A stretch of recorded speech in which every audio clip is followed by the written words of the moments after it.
ನೂತನವಾಗಿ ಆಯ್ಕೆಯಾಗಿರುವ ಸಚಿವರಿಗೆ ಇವತ್ತು ಲೋಕಭವನದ ಗಾಜಿನ ಮನೆಯಲ್ಲಿ ಪ್ರಮಾಣ ವಚನ ಸ್ವೀಕಾರ ಕಾರ್ಯಕ್ರಮ ನಡೆಯಲಿದೆ. ಇನ್ನೇನು ಕೆಲವೇ ಕ್ಷಣಗಳಲ್ಲಿ ಪ್ರಾರಂಭವಾಗುತ್ತೆ. ಸಂಜೆ 5 ಗಂಟೆಗೆ ಪ್ರಮಾಣ ವಚನ ಕಾರ್ಯಕ್ರಮ ನಡೆಯುತ್ತೆ. ಇದು ವೇದಿಕೆಯ ಮೇಲೆ 3 ಆಸನಗಳನ್ನ ಹಾಕಲಾಗಿದೆ. ರಾಜ್ಯಪಾಲರು, ಮುಖ್ಯಮಂತ್ರಿಗಳು ಹಾಗೆ ಉಪಮುಖ್ಯಮಂತ್ರಿಗಳಿಗೆ ವೇದಿಕೆಯ ಮೇಲೆ ಆಸನದ ವ್ಯವಸ್ಥೆಯನ್ನ ಮಾಡಲಾಗಿದೆ. ಆ ವೇದಿಕೆಯಲ್ಲಿ ಒಬ್ಬೊಬ್ಬರನ್ನು ಕೂಡ ಕರೆದು ನೂತನವಾಗಿ ಆಯ್ಕೆಯಾಗಿರುವಂತಹ ಸಚಿವರನ್ನ ಅಲ್ಲಿ ಪ್ರತಿಜ್ಞಾ ವಿಧಿಯನ್ನ ರಾಜ್ಯಪಾಲರು ಬೋಧನೆ ಮಾಡಲಿದ್ದಾರೆ. ಹಾಗೆ ನಾವು ವೇದಿಕೆಯ ಮುಂಭಾಗದಲ್ಲಿ ನೋಡ್ತಾ ಇರಬಹುದು. ಇಲ್ಲಿ 20 ಆಸನಗಳ ವಿಶೇಷ ಆಸನಗಳನ್ನ ಇಲ್ಲಿ ಹಾಕಲಾಗಿದೆ. ಸಚಿವರು ಆಸನದಲ್ಲಿ ನೂತನವಾಗಿ ಆಯ್ಕೆಯಾಗಿರುವಂತಹ ಸಚಿವರು ಈ ಆಸನದಲ್ಲಿ ಅಸೀನಿದ್ದಾರೆ. ಹಾಗೆ ಹಿಂಭಾಗದಲ್ಲಿ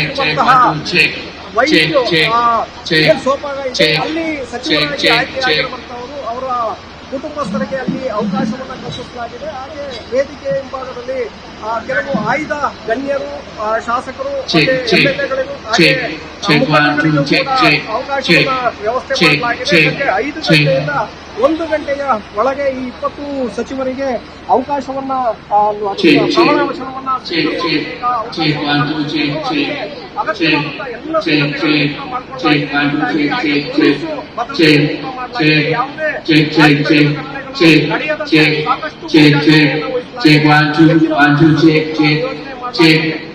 ಇಷ್ಟು ಲೋಕಭವನದಲ್ಲಿ ಈಗ ನಡೀತಾ ಇರುವಂತಹ ವಿದ್ಯಮಾನಗಳು.